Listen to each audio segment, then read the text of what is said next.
प्रवास के समय की बात है। श्री राम, माता सीता और लक्ष्मण गहन अरण्य में विचरण कर रहे थे।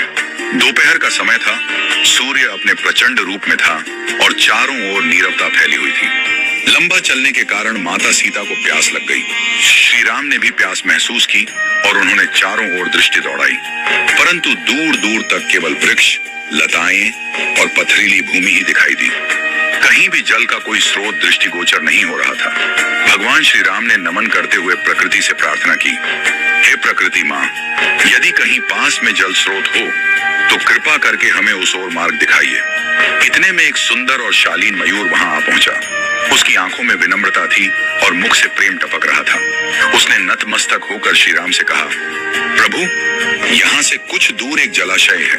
यदि आप आज्ञा दें तो मैं मार्गदर्शक बनकर आपको वहां तक ले चलूं। श्री राम ने मुस्कुराकर कहा, प्रिय पक्षीराज, ये तो अत्यंत पुण्य का कार्य है, परंतु तुम इतने चिंतित क्यों हो?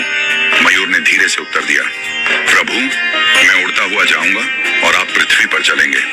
ऐसे में आपको रास्ता समझाने के लिए मुझे हर थोड़ी दूरी पर अपना एक एक पंख बिखेरना होगा। श्री राम ने गंभीर स्वर में पूछा, परंतु इसमें चिंता की क्या बात है? मयूर की आंखें भर आईं। वह बोला, प्रभु, यह सामान्य बात नहीं है। मोर केवल विशेष ऋतु में और प्राकृतिक प्रक्रिया से ही अपने पंख गिराते हैं। यदि मैं अपनी इच्छा से उन्हें त्यागता हूँ तो यह मेरी जीवन शक्ति को क्षीण कर देगा। अंततः मेरी मृत्यु निश्चित होगी। यह सुनकर श्री राम की आंखें नम हो गईं। फिर भी जल के बिना माता सीता की पीड़ा देखकर उन्होंने मयूर की सहायता स्वीकार कर ली।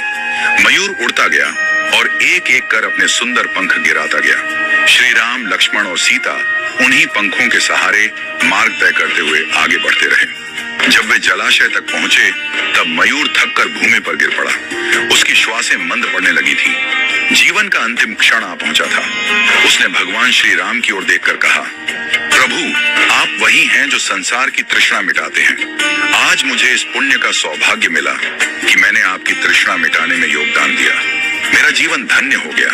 अब कोई भी इच्छा शेष नहीं है। श्री राम उसके समीप आए, उसके मस्तक पर करुणा से हाथ रखा और बोले, प्रिय मयूर, तुमने जो त्याग किया है वह केवल जल नहीं बल्कि प्रेम और समर्पण की गाथा है।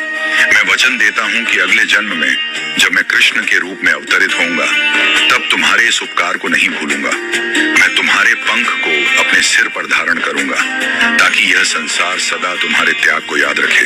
कहते हैं कि जब भगवान विष्णु ने द्वापर युग में श्री कृष्ण रूप में अवतार लिया तब उन्होंने मस्तक पर सदैव मोरपंख धारण किया। वह पंख कोई साधारण आभूषण नहीं था, वह एक आनंद की पूर्ति थी, एक पक्षी के समर्पण, प्रेम और सेवा का सम्मान।